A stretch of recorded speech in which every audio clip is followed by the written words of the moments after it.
and I'd like to welcome you all very warmly on behalf of Lucy Faithful Foundation and Child and Family Training to this very, very timely conference on eradicating child sexual abuse prevention. Our chair for the morning is Lucy Faithful Foundation's Vice Chair of Trustees, Baroness Valerie Howarth, who for many, many years has been working hard for children.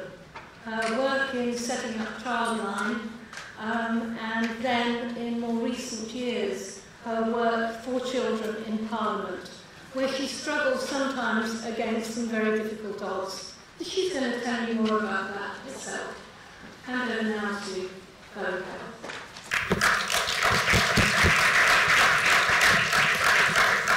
Thank you, Hilary. I'm going to be brief because I want the speakers to start on time, and just my general point is that I don't read people's biographies out. You've got them in the pack, so I shall simply introduce the next speaker.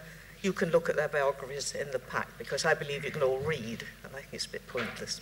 I'm delighted to see lots of friends in the audience, and it just reminds me of my rather too long experience in this field. An experience which is actually being rather tested at the moment in Parliament.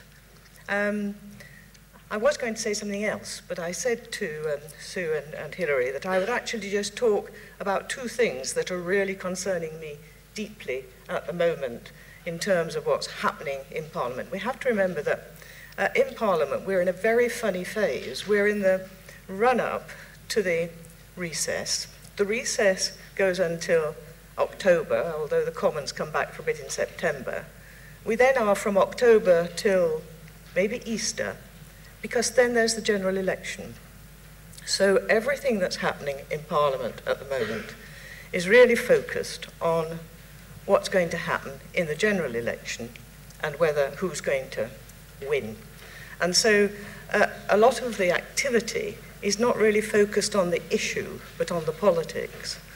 And I don't think this is always clearly reflected in the media. And the media is another issue. The media frenzy about all this is simply not helping us to reach a proper decision about the way forward. And I want to just mention two instances. The first is the famous and rather infamous position at the moment of the possible inquiry, the overarching inquiry into child sexual abuse.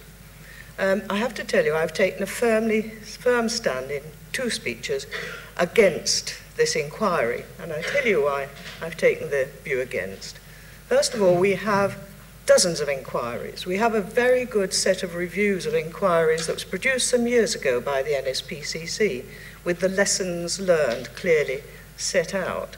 The SOAM inquiry repeated some of that, and another person taking quite a view about this is Mike Bichard, who chaired that inquiry.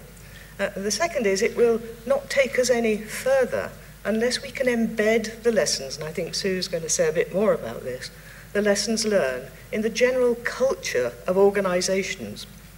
And I don't think that the people in Parliament, and I say this quite openly, and I've said it, understand the nature of organisations and institutions. And this is quite a difficult place for them to be, because if you haven't worked in big organisations, you don't understand the dynamic and the way you actually change culture. And my most recent experience of changing a culture was I was 8 years turning Kafkas round.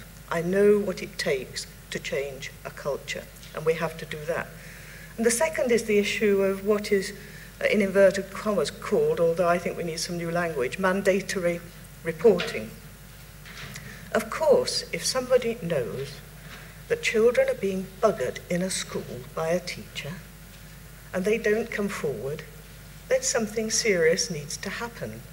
But on the whole, that's not what it's about. It's about people not understanding what they're seeing, wanting to get help, in understanding that, worried about their children in case their children are committing offences, people wanting to come forward, and I know Donald's going to talk more about that. And what I think your job is, with mine, is to try and get a deeper understanding amongst politicians and the general community in order that we can get these messages across and we can get a proper understanding of what should and should not be prosecuted, which is the better way I think we should put it, rather than just have a whole mandatory reporting question. And I, on behalf of the NSPCC, I'd just say I think they have been rather misquoted in the position they are taking at the moment. They haven't totally changed their minds, although somebody keeps telling me they have. There is simply looking at what we all know, which is, at one end, of course you should prosecute. At the other, it's very difficult to do so. And so that's all I'm going to say, because I want us to start on time.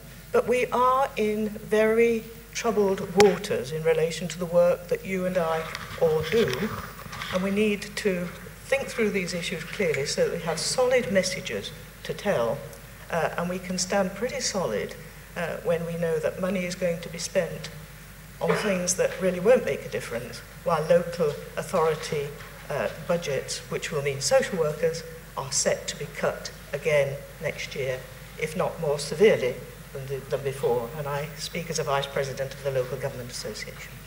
So that's my rather gloomy, and I'm not usually gloomy, introductory remarks, but I think it is a serious time. And with that, I'm going to hand over to Sue.